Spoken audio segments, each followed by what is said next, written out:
அன்பார்ந்த இஸ்லாமிய சகோதரர்களே, இன்று சமூகத்தில் தொழுகையை விடுவது என்பது, தொழாமல் இருப்பது என்பது, ஒரு தொழில் இல்லாதவன் நான் ஒரு கல்யாணம் பேசினால் எத்தனை பேர் தொழுகிறாரா என்று கேட்கிறோம்.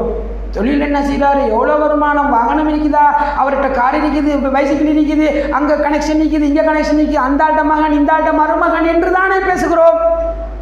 தொழுகிறவன் நம்முடைய வீட்டில் இருக்கிறானா, என்ற பிள்ளை தொழுகிறானா, நான் தொழுகிறானா என்ற உணர்வை யோசிக்க வேண்டும். இது மிகப்பெரிய நஷ்டம். வீட்டில் இடி விழுவதை விட, என் சொத்து மொத்தமும் அழிந்து போவதை விட, என் பிள்ளைகள் எல்லாம் ஒத்தாகி போவதை விட, நான் எனது உறவுகள் எல்லாம் அழிந்து போவதை விட மிகப்பெரிய நஷ்டம் தொழாமல் இருப்பது.